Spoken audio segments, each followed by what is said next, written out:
I have with me Chris, that I'm sure everyone knows. Chris, you want to introduce yourself Hey quickly? everybody. Yeah, I'm Chris. I'm design manager on the fan side of Star Wars here at Hasbro. Yeah. So thank you for joining us. We love having sessions like this just to be able to talk to you about some of the recent reveals. So I appreciate the time, morning, day, night, whatever it is that we are speaking to you. So I know there's a lot of questions and a lot of people, so we'll dive right in and try to get through as many of them as possible. We'll start today with Eric, Ventures in Collecting. Hey guys. Let's hop right in. So Bad Batch season 2 is out, and so far the only member of the crew that's been announced for the Vintage Collection is Hunter, while the entire team has been available for quite some time with the Black Series. Can you guys discuss some of the factors that go into determining which characters get selected for which scale, and kind of like, why sometimes characters are left out of one scale and included in another? Yeah. So this question has come up a lot in general, and I think for us, it's, and I don't want this to be a bad word, but like we are constantly balancing what we hear from the community and what we hear, as demands. Like there are requests for certain characters in Vintage that we don't get in Black Series. We don't always get, requests to go back and make original figures, or some more, obscure, cool alien or things along those lines. So we definitely have to keep both of those in mind and try to balance like the coolest characters we can out there. So the fan community, and when they have these polls and when they have like these brackets and things along those lines, absolutely help us and help us determine like, how to balance which characters to make for both scales. Thank you. Thank you. All right, moving on, James, Geekstronomy. Thanks very much. Sorry. We appreciate. Sorry, I said Geekstronomy. Sorry, James Burns. You're next. There's two James in here. This is like calling on Chris. It's always a risky thing to do. So which James are we talking to? I said Geekstronomy, but if he's not here, is he here? It looks like he's not, so we can go to our other to James Burns. Okay, James Burns. Okay, so we appreciate that Boba Fett is a very popular character, but why so many different repaints over such a short period of time, and why only at specific retailers, making them very difficult for fans all over the world to obtain? Yeah, so Boba Fett, like you said, is a really popular character. And we did like a theme because there were so many characters, variations of Boba that we didn't get to do in the past. As we know, we didn't just want to re-release a Boba. We wanted to do cool versions of him, which we thought the comics were a great way to tap into some of that history and some of that opportunity. And so we did that with Target because we haven't had them in the past. And in terms of like, the retailer, the specific retailer, we love our partnerships with our retailer. We're continuously working with them to make sure that fans can get the figures that they want and have proper availability. So if there's any issues, like definitely raise to us and let us know. But we're constantly working through with them to make sure that you guys can get the figures that are so highly demanded. Cool. All right, Rebel Scum, Bobby. Good morning and hello there, fellow Star Wars fans. All right, this is going to kind of piggyback off of the first question a little bit. Is there a difference in the process when you have a Black Series figure that when you release in the Vintage Collection? So releasing similar characters in both lines. Is that something you can easily just scale down in modeling software? Or do you have more design work when you're going from a character you've released in Black Series, for example, we'll just use Hunter as an example, since that was the one that was previously brought up, to releasing him in the Vintage Collection? Do y'all just shrink him down, or is there just a lot more tooling involved? Do you just start back over from the ground up? It's when we have the advantage of having done him in a different scale, we do start with shrinking him down, but it's not that's not the end of it by any means. It's still a full sculpt development cycle for him. because you still have to go back in, and all the joints in TVC are different than they are in Black Series, and you have to check wall thicknesses of parts to make sure things aren't getting too sharp or too thin. So, and all the little concerns, even stuff about, I mean, we've talked briefly in the past about how wall thicknesses and thicknesses of plastic parts, like it shrinks differently. So you have to take all that sort of stuff into consideration when you're doing the sculpt for those different sizes. So while yes, we do get what seems like a shortcut to a TVC version of a Black Series figure, it's more about getting really good reference to start with than it is about getting a free sculpt. Because we are having to go back in and rebuild all that. It's a great question, though. And it's always fun to like talk about the differences between the two scales. All right, moving on. Dan, Star Wars collector. Good morning. Good morning. Now that Black Series plastic-free packaging has been showing up at retailers, a lot of our readers have voiced issues and concerns. First up, some people are getting scammed at local retailers because someone has purchased a new figure, then stole or swapped it out with something else, and then returned it back to the store. And then the readers end up buying that figure and they have no idea what's inside the box until they get home. Or if they don't even open the packaging, they're stuck with whatever's inside of it. Because because of this issue, some Black Series collectors are swearing off, saying they're not going to buy the product anymore. Do you guys have any concerns about that? Is there any chance of you guys changing back to clear windows? Yeah, I mean, first off, like, thank you for, sharing the feedback from the community and things like that. So, we always appreciate hearing that, for sure. And I think first and foremost, if there are issues from the community, like swapped heads or things along those lines, like please reach out to our customer care team. That's what we're here for. We track it. We try to fix it. We do our best to, their customer care, like we do our best to try to be as helpful as possible. So if there's any instance of that, please do reach out to us. We definitely want to hear and appreciate that feedback. So that's for one. And in terms of like the new packaging, it's something that we've heard. It's a balance we've heard on both sides in terms of like the post out renders on the front packaging being really cool, but we'll always and constantly, as we do in Hasbro with everything that we do, just always keep an eye out and listen to the community. And overall, I think, we'll continue to keep an eye out. Yeah, and fan feedback and stuff from your guys' sites, like that's critical to that. So keep it up, and we're listening. Yeah, but reach out to customer care for sure. If there's any issues like that, like we definitely want to hear from you. Thank you. All right, Steve, the Force Guide. I think yes, welcome. Yes, thank you. And in the reveal video for the ATST and Chewbacca set, you mentioned that you've tightened some of the joints in the ATST to fix some of the looseness issues, and that it should now stand nice and firm. That's great. Can you give some more detail on what exactly did you fix? Did you change any of the tooling, change materials in the knee, or did you just tighten the screws? We adjusted some of the tooling and adjusted some of the material stiffness a little bit. So yeah, it does stand much better. And the joints are much tighter. I mentioned this in a previous session where for me, the Raider version of the ATST, when I got it out, it was frustrating to try and pose and stand.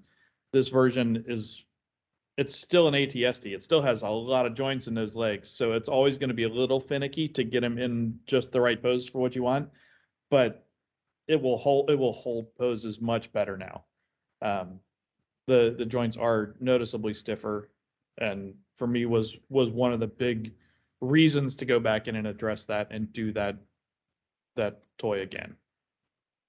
Fantastic. Thank you. Yep. Cool. All right, back up to the front. Eric, Adventures in Collecting. All right. So when it comes to pricing, everything in the world is getting more expensive, but with action figures, especially with Star Wars action figures, it's been a little bit of a roller coaster ride.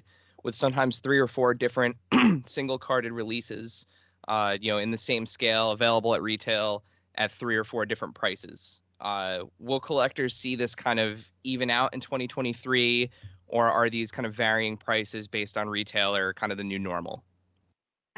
Yeah, I mean, I guess first and foremost, we at Hasbro do plan and strategize pricing based on groupings as much as possible and standardizing the offering. Like all our main line is, one price, for example, for vintage and Black Series and things along those lines. So we'll continue to work on that as much as possible. Do want to just like quickly flag the ultimate pricing of a figure for an exclusive, especially, is at the discretion of the retailer. We've seen that come up a few times in the past as well. It's something that we can't and won't control.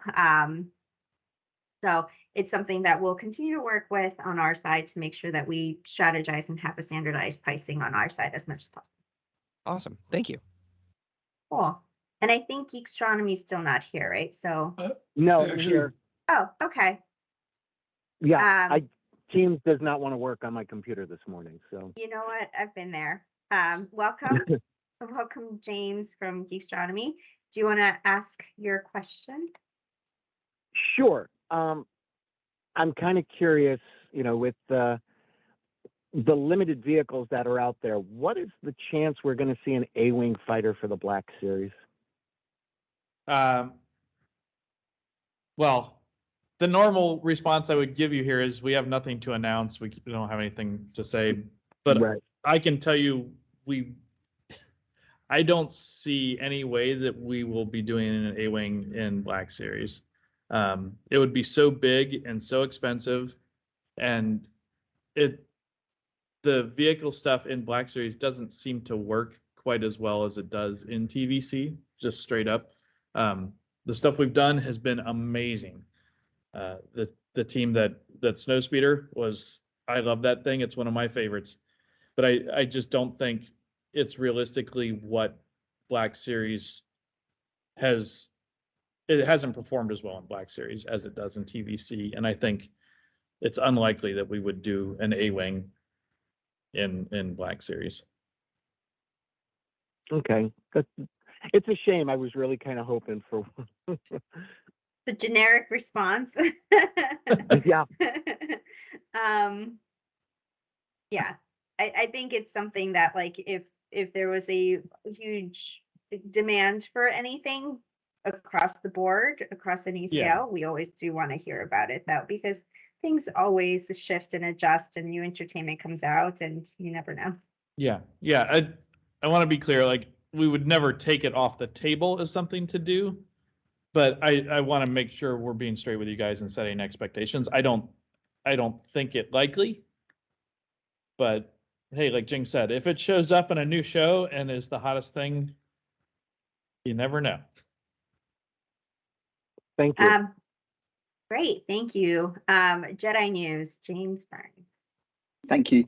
The last 2 HasLab Star Wars projects unfortunately failed, whereas the previous 2 Star Wars projects succeeded. The last 2 were Black Series, the first 2 were Vintage Collection. Maybe there's a pattern there, I'm not sure. What's the plan with the platform going forward? And are we likely to see another Star Wars HasLab soon? All right, back to our generic responses. HasLab in general is a great platform for us, and it's something that we're not going to shy away from. Nothing to share at this point. Just know that it is on our radar, and hopefully, we get to talk about it at some point soon.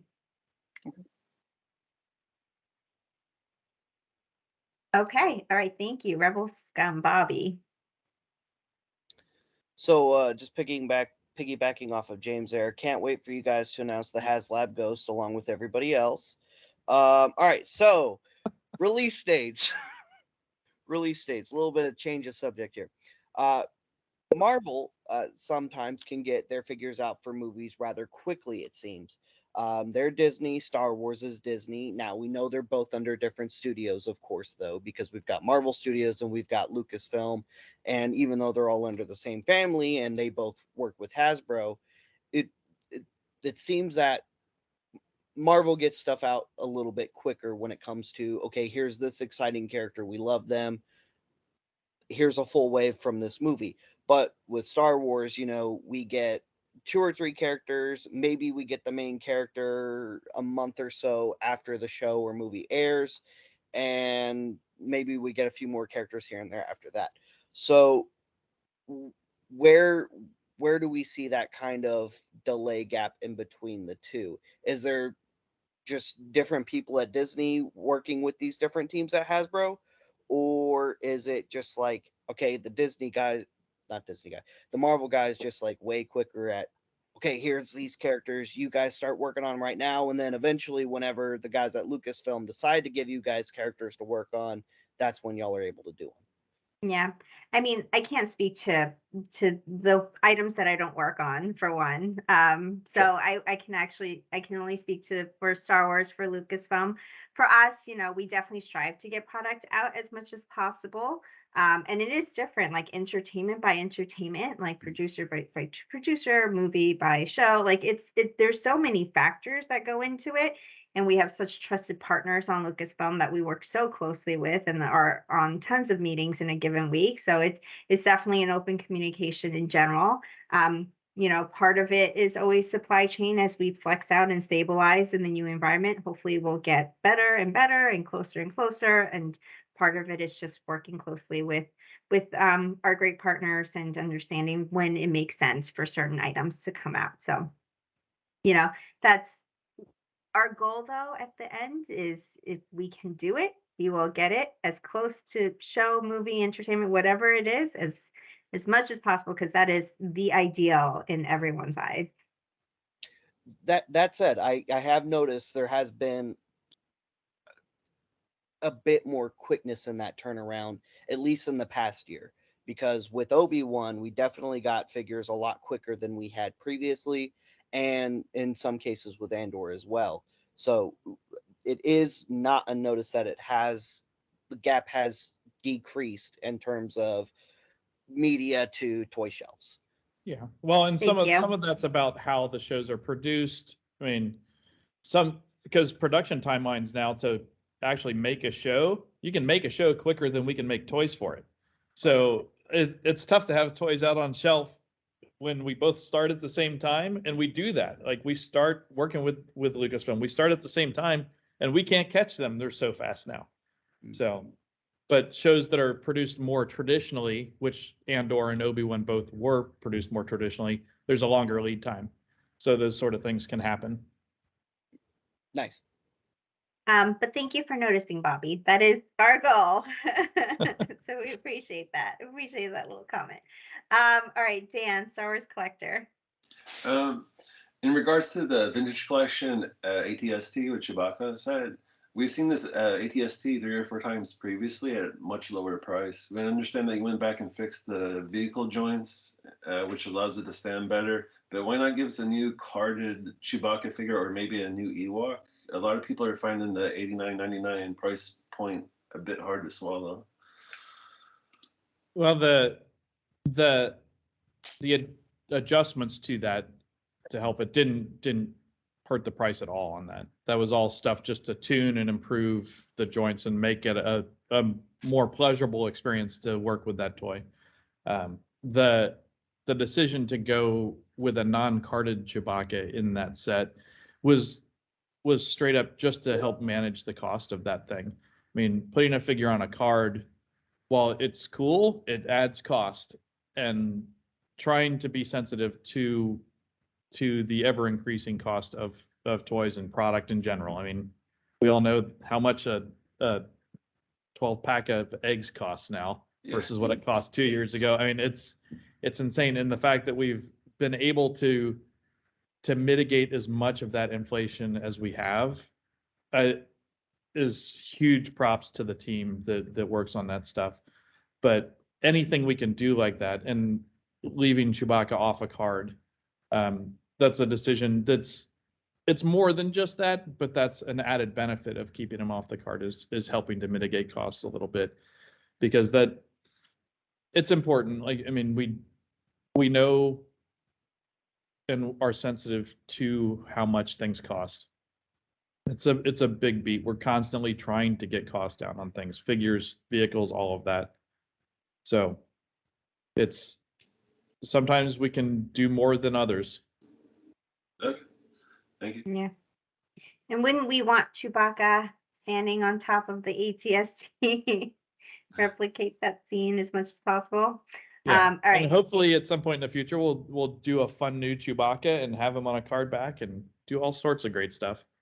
So Thank you. Thank you. All right, Steve, the Force Guide. Speaking of costs, lately a lot of pre-orders have been shipping many months before their originally scheduled dates. While some may prefer that to a lengthy delays we experienced earlier in the pandemic, these surprise releases can make it difficult for fans to properly budget when a mountain of pre-orders show up all at once, and they may end up canceling the orders.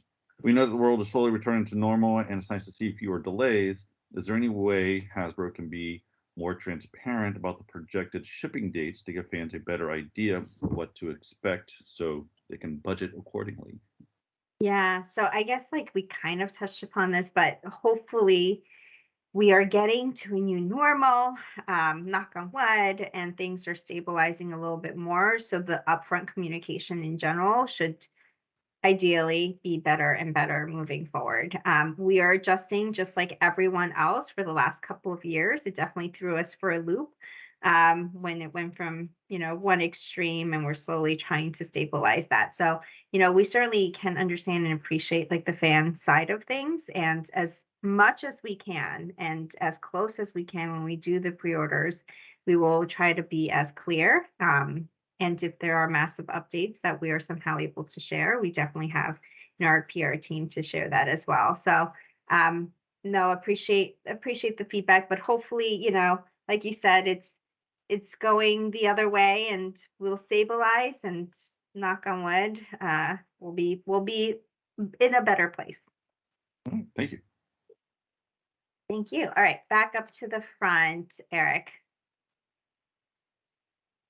So this question is actually for Chris. I'm glad you were on the call today. So this comes from one of our listeners at DAT Figures on Instagram. So far the retro line has been a huge hit, kind of recapturing the classic vibe of those late 70s, early 80s, counter action figures. But for those of us that are a little bit older, a lot of us were introduced to a really, really muscular set of Star Wars figures in the 90s with the relaunch of Power of the Force. So what are your thoughts on, as that original or that relaunched line gets older and, becomes more retro? What are your thoughts on maybe doing a 90s inspired retro line? I could totally be down for like a really buff Mando. That would be sweet. that would be an amazing experiment. And I know the figures well. I have a set of the original release of those figures hanging on my wall at home. They are unique and beautiful in their own way, but they are not 70s retro. We have said before, nothing's off the table. That's certainly a fun part of Star Wars history for us. There are no plans currently to do that, but I like your thinking. It would certainly be a unique way to go. So I'll keep it in my head. It will rattle around in here and haunt me at night in ways that I wish it wouldn't. But Buff Mando, now you've done it. Yeah, buff Mando and buff Grogu. I mean, Grogu has to be, Okay. Yeah. I just ruined James's day. Oh, well, I didn't. So I'd like to preface that was not my question. That came from one of our followers. I'm just doing my due diligence. Brief cargo with his shirt open and like, yeah. No, let's move on. Yes. Let's move on. Yes. Let's move on. Geekstronomy, James Hamilton. Hi. Okay, so this actually comes from one of our Instagram followers, Dom Tober. He wants to know if the figure Dirge is ever going to be made in a black series. Dirge is an awesome character. Okay. there are no plans currently to make Dirge in Black Series or in TVC. But he is certainly a cool character. And we are always looking for cool characters to do. So is he on the list? Yes. Are there plans right now? No. All right. James Burns. Okay, thanks. So the Retro Collection 2-packs of Bounty Hunters have been very, very well received at Amazon. They've done incredibly well. Would you consider doing other 2-packs? So, for example, I know you just talked about the buff figures from the 90s, but you could go back, for example, and do, Darth Maul and characters like that in a retro style that would that promotes the prequels, because a lot of people come into the hobby these days are from the prequels from 25 years ago. So doing retro figures like that. But the point of the question, though, was more 2-packs like you've done with Amazon, because they've done really well. Yeah. No, they have done well. They're a fun way to do more retro figures. And you will not find anyone here more so than me who wants to do more retro figures. So any way I can make that happen, I'm going to push for. And 2-packs are a great way to do that. I'm glad that you like it and the fans like it. Bobby, Rebel Scum.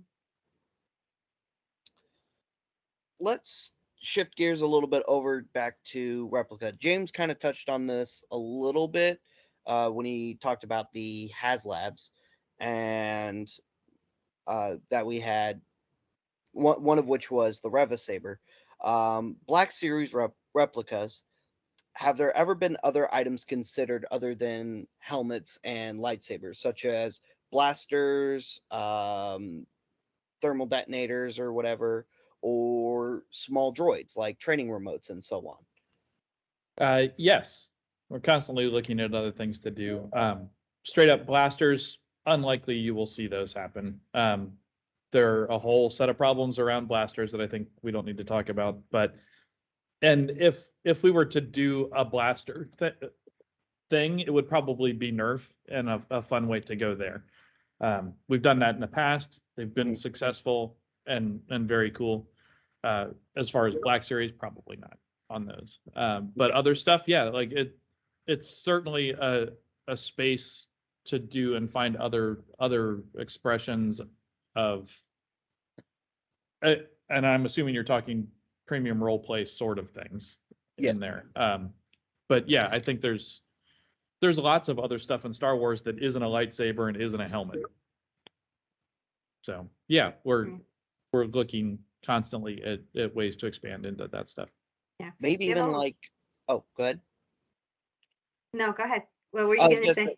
I was going to say, maybe even like, as it might sound silly, but I'm totally serious about this. Maybe even like a Star Wars tool set, like how Tech has his tool belt in the Bad Batch. I mean, you want us to make a Hydro Spanner? Yeah, a Hydro Spanner would be so cool. Oh my gosh. Yeah, so we have a lot of creative folks, obviously, on the Hasbro side, and innovation is a big piece of it, but I love ideas like that. Like that's actually kind of cool. So keep them coming. Thank you. All right, Dan from StarWarsCollector.com. Do you guys know what's going on with Walmart and their Star Wars exclusives? They've been taking pre-orders for them like months in advance. Then when the release dates roll around, they're sending out massive amounts of cancellation emails to customers stating, sorry, we had to cancel it because the manufacturer doesn't have the product for us to send to you, or for them to send to us to send to you. This has happened multiple times in 2022. And these exclusives rarely show up at local retail stores as well. And the last part of the question was, we know that you guys offered some of the Walmart exclusives to some fan channels to sell, like Entertainment Earth and etc. Is there any possibility to let all of Walmart's exclusives go to fan channels? Because the customers aren't receiving the product from Walmart, and when they do, they're mostly damaged because they're not packing them well and they're sending them the envelopes and everything else. And it's a great change of pace when we're receiving them from Entertainment Earth mint in box, because they're actually taking care of shipping them and stuff. Yeah, I mean, Entertainment Earth, they do a great job. I guess first off, so sorry for the frustration and from the community for the frustration. Like, obviously we can understand how that isn't the ideal situation.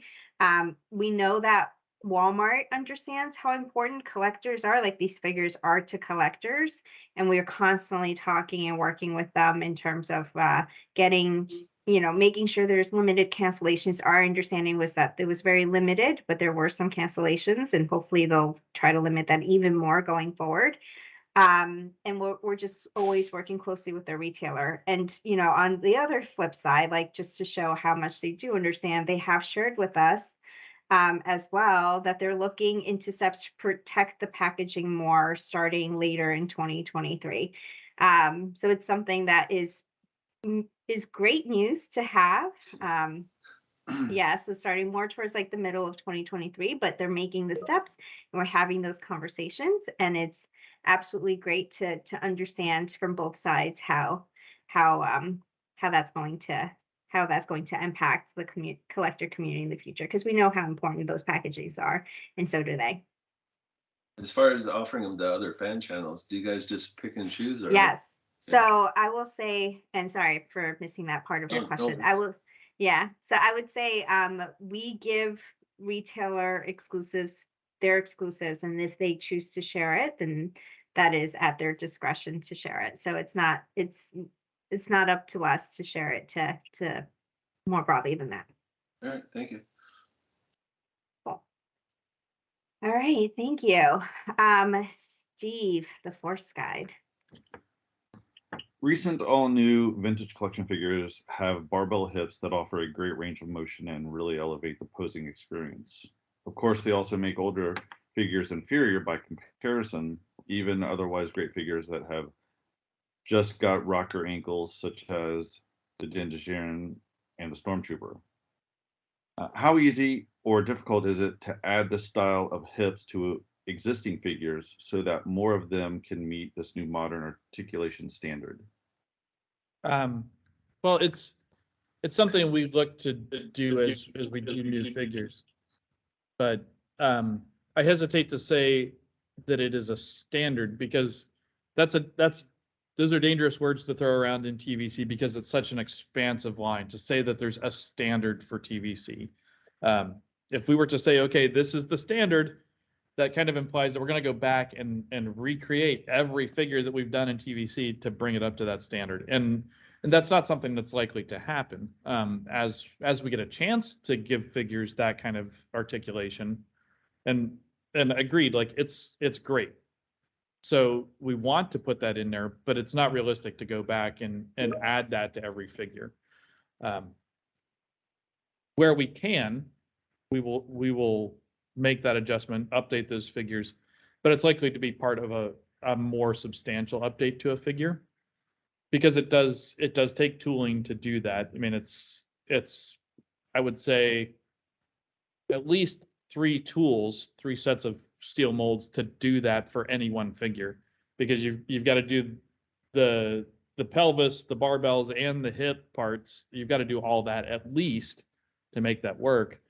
So, and we don't want to spend that money to update figures that are already cool and take away from the budget to do more new figures.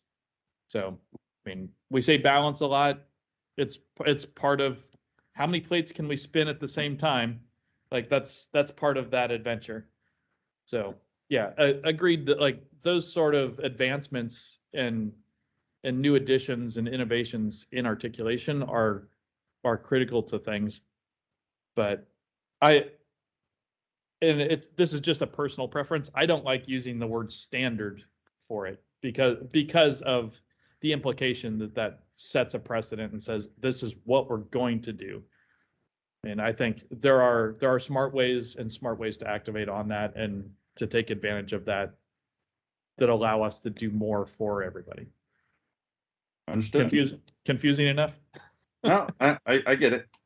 Thank you. Cool.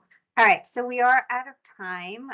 In my quick last minute pivot, I did want to quickly plug in the Indiana Jones live stream that is going live tomorrow. Chris will be on that. Obviously, he works on Indy as well as Patrick and Eric. So just if you guys are interested, and I know that there's overlap between Star Wars and Indies, please tune in and see. Yeah, please tune in and see that there's some great reveals coming. I know that there are some great items coming. So yeah, hope to see you guys there. And also, thank you for joining us. I know this takes time out of your day to do so, and we appreciate talking to you and hearing from the community and from your followers as well. So yeah, thank you. And I'm sure we'll talk to you soon.